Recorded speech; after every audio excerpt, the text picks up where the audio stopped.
ગુજરાતમાં રોજગારી મેળાનું આયોજન થવાનું છે। ભગોડા ધામ ખાતે થવાનું છે અને એનું એલાન કર્યું છે જયરાજ આહિરે।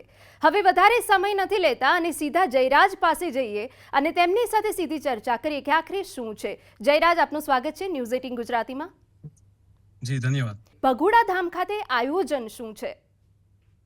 જી, આવનારી તારીખ 15/3/2026 ના રોજે ભગોડા મોગલધામ ખાતે ભવ્ય રોજગાર મેળાનું આયોજન અમે કરવા જઈ રહ્યા છીએ।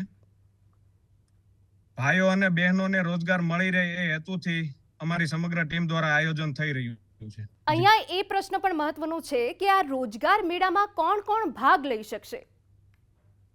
જી, આ રોજગાર મેળો ભાઈઓ અને બહેનો બંનેનો છે અને એમની વય મર્યાદા 18 વર્ષથી 28 વર્ષના જે ભાઈઓ બહેનો હોય એ આ રોજગાર મેળામાં જોડાઈ શકે છે।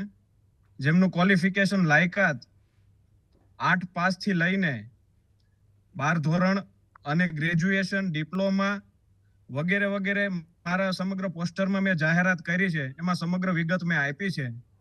છતાં આપના માધ્યમથી પણ હું જાણ કરું છું કે 8 ધોરણ પાસ કરેલા હોય ત્યાંથી લઈને ગ્રેજ્યુએશન સુધી દરેક લોકો માટે અમે વ્યવસ્થા રોજગારની કરેલી છે। પગાર કેટલો રહેશે એ જાણવું જરૂરી છે। જી, એમાં એવું હોય છે કે 8 ધોરણ જે પાસ કર્યા હોય ત્યાંથી લઈને ગ્રેજ્યુએશન તમામ લોકોનો પગાર ધોરણ અલગ અલગ હોય છે।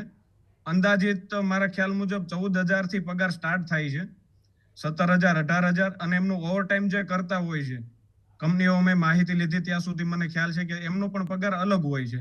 એ સમગ્ર વિગત ભગોડા મોગલધામ ખાતે તમામ ભાઈઓ બહેનો પધારશે એમને વધારે વિગત તો ત્યારે જ મળશે।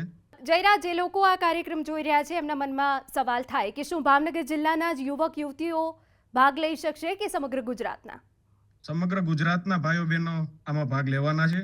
ભૂતકાળમાં પણ અમારા દ્વારા જે આયોજન કરવામાં આવ્યું હતું, કોઈ પર્ટિક્યુલર એક વિસ્તાર માટે અમે કામ નથી કરતા।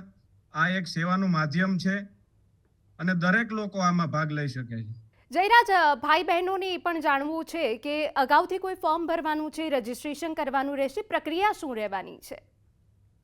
પ્રક્રિયા સવારે 9 વાગે અમે તમામ લોકોને સમય આપ્યો છે, તો ત્યાં જ ભગોડા જ સમગ્ર પ્રક્રિયા રહેશે। એમનું રજીસ્ટ્રેશન ત્યાં થશે, એમની તમામ વિગતો ત્યાં અમે મેળવી લેશું।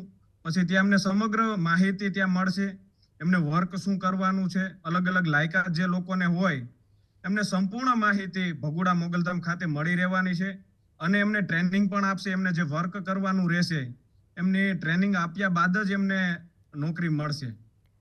બિલકુલ। રોજગાર ભરતી મેળામાં આવે ત્યાં કોઈ ડોક્યુમેન્ટ આપવાના રહેશે? જી, એમાં એવું હોય છે કે 10 પાસ હોય તેમનું માર્કશીટ હોય, લિવિંગ સર્ટી હોય છે, એમનું આધાર કાર્ડ, બેંક ડિટેલ્સ અને મેં મારા પોસ્ટરમાં આપી જ છે માહિતી, એમાં સંપૂર્ણ એટલા ડોક્યુમેન્ટ એમને ત્યારે લાવવાના રહેશે। બિલકુલ। જયરાજ, અત્યાર સુધી તમે તમામ માહિતી તો આપી દીધી, પરંતુ અહીંયા સવાલ એ પણ મહત્વનો છે કે કેટલા લોકોને રોજગારી આપવાનો આપનો ટાર્ગેટ છે? જી, મેં અલગ અલગ કંપનીઓને વાત કરી છે। મારું એવું જ કહેવાનું છે કે જે પણ લોકો, જેટલા હજારોની સંખ્યામાં લોકો આવે એ કોઈ અમારે ત્યાંથી નારાજ થઈને ન જાય એવી સુંદર વ્યવસ્થા અમે કરી છે। કોઈ ખાસ આંકડો નહીં, પણ હું આપના માધ્યમથી પણ એક દાવા સાથે કહું છું કે જે કોઈ લોકો આવશે, જેટલી પણ સંખ્યા હશે, એ તમામ લોકોને રોજગાર મળી રહે એવા સંપૂર્ણ પ્રયાસો અમારી સમગ્ર ટીમ કરવાની છે। બિલકુલ। જયરાજ, તમે કીધું કે લોકો આવશે, આવકારશે, એક અંદાજ તો હશે ને કે કેટલા લોકો આવશે, કેટલી કંપનીઓ સાથે આપે વાતચીત કરેલી છે, એક આંકડો તો હશે ને? જી, આંકડોમાં તો એવું છે કે સોશિયલ મીડિયાના માધ્યમથી અમે જ્યારથી જાહેરાત કરી છે ખૂબ અમને ફોન આવી રહ્યા છે અને 2000 થી પણ વધારે મેં પહેલા પણ જ્યારે ભૂતકાળમાં પણ મેં આયોજન કર્યું હતું ત્યારે 2 થી 3,000 નો અમને અંદાજો હતો, ત્યારે લોકો 7 થી 8,000 લોકો આવ્યા હતા। અમારી અપેક્ષાથી વધારે ડબલ લોકો આવ્યા હતા। એટલે એમાં કહી ના શકાય, ઓછામાં ઓછું હું તમને 2000 કહું છું, પણ હવે જોઈએ 15 તારીખે કેટલા લોકો ઉપસ્થિત રહેવાના। પણ અમારી આગવી તમામ તૈયારી છે કે અમારે ત્યાં આવેલા લોકો કોઈ નારાજ થઈને ના થાય, એમની સંપૂર્ણ વ્યવસ્થા અમે પૂરી સિસ્ટમથી અમારી ટીમ વર્ક દ્વારા અમે કરી રહ્યા છીએ। જયરાજ, સ્થાનિક સ્વરાજ્યની ચૂંટણી આગામી દિવસોમાં છે, આપનો ભાગ શું રહેવાનો છે, શું કરશો એમાં? આપણે આજે માધ્યમ માટે ભેગા થયા છીએ રોજગારનું, આપણે એ બાબતમાં જ અત્યારે ચર્ચા કરીએ તો વધારે સારું રહેશે। બિલકુલ। નહીંતર લોકો આને રાજકીય સાથે જોડશે, એટલે મારી આપને વિનંતી છે। બિલકુલ. તો હવે મારો સવાલ એક અહીંયા એ પણ થાય કે આટલા મોટા પાયે જ્યારે રોજગારી મેળાનું આયોજન તમે કરી જી. રહ્યા છો તો કેટલાક રાજકીય લોકો પણ આમાં જોડાશે? બિન રાજકીય આયોજન છે આમાં. અમે કોઈ મહેમાનને પણ મેં 2 આયોજન કર્યા જેમાં 7 થી 8,000 યુવાનો ભેગા થયા હોય ત્યારે મેં કોઈ રાજકીય મહેમાનો સાધુ સંતો હોય છે અમારે ત્યાં, એમના આશીર્વાદ લેવાના હોય, માતાજીના આશીર્વાદ લેવાના હોય ત્યારે આ બિન રાજકીય કોઈ આગેવાનો હોતા નથી, કોઈના અધ્યક્ષ સ્થાનમાં આયોજન થતું નથી. માત્ર લોકોને રોજગાર કઈ રીતે મળી શકે એ જ દિશામાં અમે કામ કરતા હોઈએ છીએ અને એમાં અમે સફળ થયા છીએ ત્યારે કંઈક ને કંઈક આ ઘણા બધા કારણો એમાં જોડાયેલા હોય છે. એટલે જ લોકો અમારા ઉપર વિશ્વાસ રાખે છે અને અમારી અપેક્ષાથી પણ ડબલ માણસો જ્યારે જોડાતું હોય ત્યારે આપ પણ સમજી શકો છો. છેલ્લે તમે તમારા ચાહકો સમર્થકોને કોઈ સંદેશ આપવા માંગતા હો?